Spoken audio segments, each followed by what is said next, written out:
नमस्ते बच्चों, हिंदी की पाठशाला में आप सबका स्वागत है। तो आज हम पढ़ेंगे एक कविता जिसका शीर्षक है हिमालय। शीर्षक का नाम क्या है? हिमालय। हिमालय। और इस कविता के राइटर हैं, लेखक हैं सोहनलाल द्विवेदी। लेखक का नाम क्या है? सोहनलाल द्विवेदी।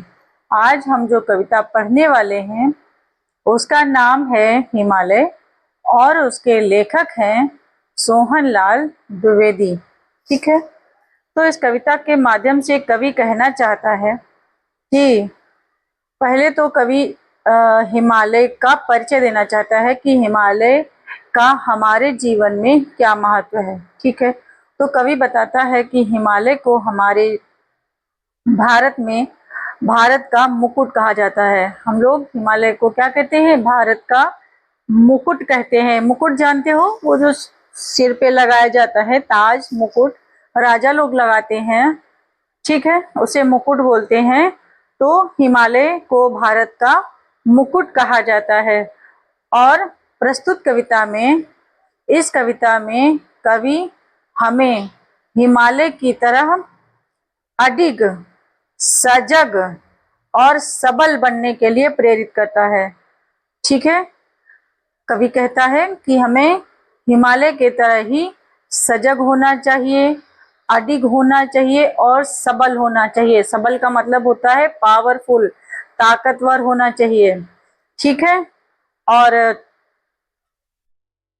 हाँ, तो आओ अब हम इसे पढ़ते हैं। खड़ा हिमालय बता रहा है, खड़ा हिमालय बता रहा है, डरो न आंधी पानी से। खड़ा हिमालय बता रहा है, डरो न आंधी पानी में। खड़े रहो तुम अविचल होकर, सब संकट तूफानों में।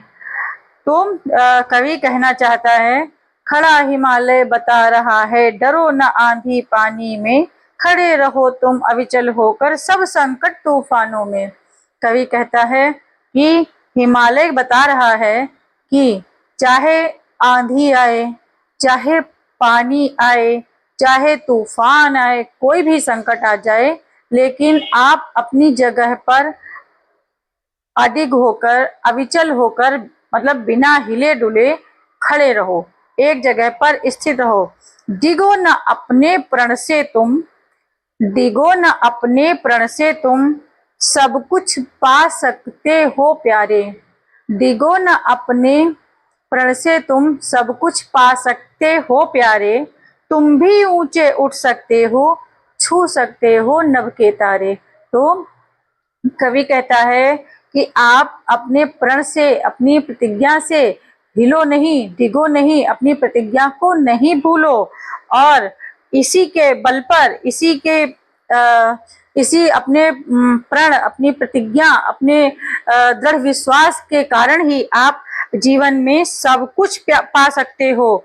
तुम भी ऊंचे उठ सकते हो, तुम भी ऊंचाई पे जा सकते हो, तुम भी अपना स्तर ऊंचा कर सकते हो और छू सकते हो नभ के तारे।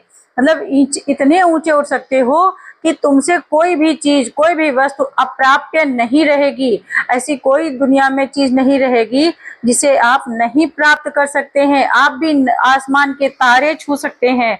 अचल रहा जो अपने पथ पर लाख मुसीबत आने में।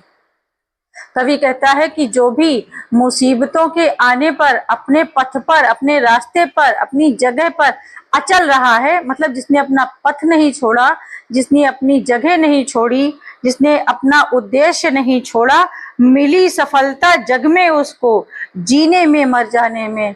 उसको जिंदा रहते तो सफलता मिली ही है, मर जाने के बाद भी उसे सफलता मिली है। मतलब आपको सफलता मिलना निश्चित है और मिलके ही रहेगी। तो कवि बहुत अच्छे से समझा रहा है और बहुत ही अच्छी कविता है जिसे मैंने समझाने की कोशिश की है। अगर कविता अच्छी लगी हो तो वीडियो को लाइक करो, सब्सक्राइब करो और कमेंट में लिखो कि इस कविता के बारे में आपको और क्या जानना है। ठीक है, धन्यवाद।